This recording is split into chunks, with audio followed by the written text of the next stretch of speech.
আসসালামু আলাইকুম বন্ধুরা, যে যেখানে আছেন আশা করি ভালো আছেন। মোমো তৈরি করতে স্টিমার লাগবে, পানির ভাপ দেওয়া লাগবে। আপনাদেরকে কে বললো? আমি তো নর্মাল ফ্যানে এই মোমোগুলো তৈরি করেছি, তাও আবার মাত্র 5 মিনিটে।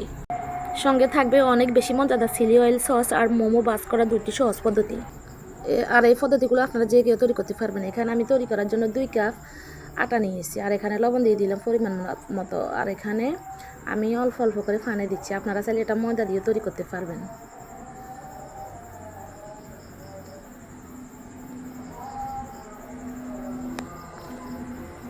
এখানে আমি একটা পারফেক্ট ডো তৈরি করে নিব। এখানে আমার টোটাল 1 কাপ পানি লেগেছে। পানিটা একদম নর্মাল টেম্পারেচারের পানি। এটা ডোটা মেখে আমি 10 মিনিটের জন্য রেস্টে রেখে দিব, একটা সাইডে রেখে দিব।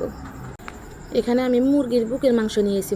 মাংসটা আমি একদম কিমা করে নিয়েছি। আপনারা চাইলে এটা ব্লেন্ড করে নিতে পারেন, আমার কাছে কিমাটাই ভালো লাগে। আর এখানে কালো গোলমরিচ আমি হাফ চা চামচ দিয়ে দিলাম, কাঁচামরিচ দিয়ে দিলাম 1 চা চামচ, আর রসুন আর আদা 1 টেবিল চামচ দিয়ে দিলাম একদম মিহি কুচি করে। আর এখানে পেঁয়াজ কুচি দিয়ে দিলাম।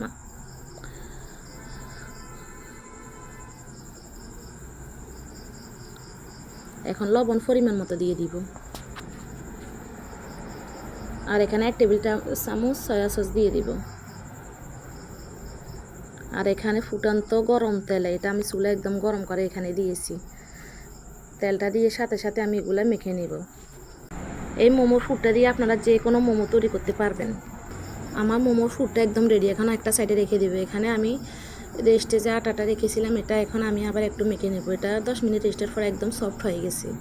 এখন আমি বড় একটা রুটি বেলে নিব, একদম পাতলা করে। যতটা পাতলা হবে মোমোটা ততটা ভালো হবে। রুটিটা যত বড় হবে মোমোগুলো অনেক সহজ হবে তৈরি করতে। আর এটা একদম পাতলা করে বেললে খেতে এটা অনেক টেস্ট, মোটা করে বেললে এটা খেতে অতটা মজা লাগে না।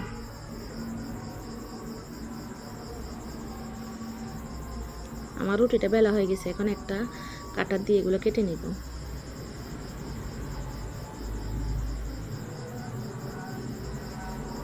দেখতে পেলেন একটা রুটি থেকে কতগুলা মোমো শিট বের হয়েছে। এখন আমি আগে থেকে যে ফুলগুলো তৈরি করেছিলাম ফুলগুলো দিয়ে দিব।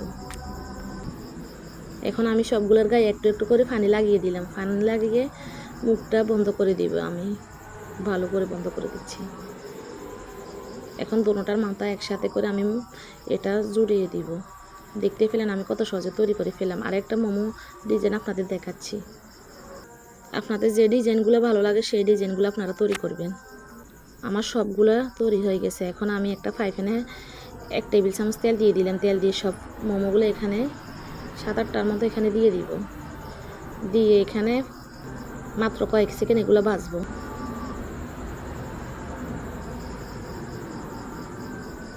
এখন হালকা করে আমি উল্টিয়ে দিব, না উল্টালেও সমস্যা নেই।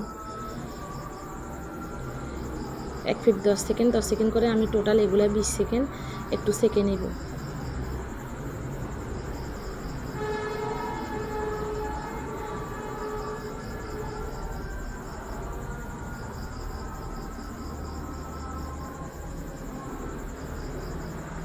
এখানে আমি 1 কাপ পানি দিয়ে দিব। পানি দিয়ে ঢাকনা দিয়ে এটা 5 মিনিটের জন্য রেখে দিব। 5 মিনিট পর দেখেন আমার পানিটা একদম শুকিয়ে গেছে। আপনারা চাইলে এগুলা উল্টিয়ে দিতে পারেন, না উল্টালেও সমস্যা নেই। আবার এগুলো একদম ফ্রাইড করে লাল লাল করে ভেজে নিতে পারেন। আপনারা অনেকে বলবেন যে এগুলো 5 মিনিটে মাংসগুলো সিদ্ধ হবে কিনা। একদম এগুলো পারফেক্টভাবে সিদ্ধ হয়ে গেছে। আপনারা তৈরি করে নিচ্ছে দেখবেন, না তৈরি করলে এগুলো বুঝবেন না। আমার মোমোগুলো হয়ে গেছে। একটা আমি প্লেটে তুলে নিলাম। এখন একটা বাটিতে আমি চিলি ফ্লেক্স দিয়ে দিলাম 1 চা চামচ, আর লাল মরিচ গুঁড়ো দিয়ে দিলাম 1 চা চামচ, রসুন 1 চা চামচ, আর এখানে কালো তিলটা দিয়ে দিলাম। আপনাদের কাছে যদি সাদা তিল থাকে সাদা তিলটা দিবেন। আর এখানে ফুটন্ত গরম করা তেল দিয়ে দিব। এখানে 4 টেবিল চামচ তেল দিয়ে দিলাম। আমি একদম এটা চুলা থেকে গরম গরম অবস্থায় আমি এখানে ঢেলে দিলাম। আমার তৈরি হয়ে গেল চিলি সসটা ঠান্ডা হওয়ার জন্য আমি অপেক্ষা করব।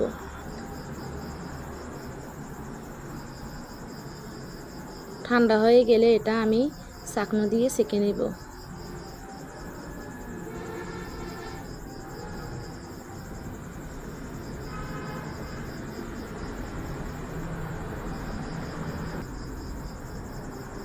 এটা এটা সেফে সেফে সবগুলো তেল আমি বের করে নিচ্ছি।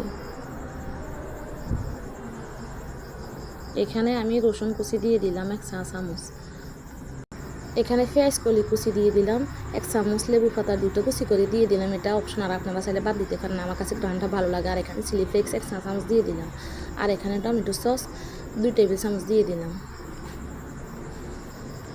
আর এখানে কালো তিল 1 টেবিল চামচ দিয়ে দিব আমি। আর এখানে ভিনেগার দিয়ে দিব 1 টেবিল চামচ। এটা ভালো করে মিশিয়ে নেব। এখানে আমি 2 টেবিল চামচ দিয়ে দিব সয়া সস।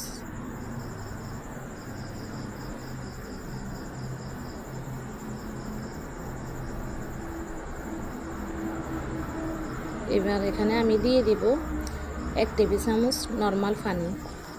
ব্যাস সব কিছু মিশিয়ে নিলে তৈরি হয়ে যাবে ডাম্পলিং সস অথবা চিলি অয়েল সস।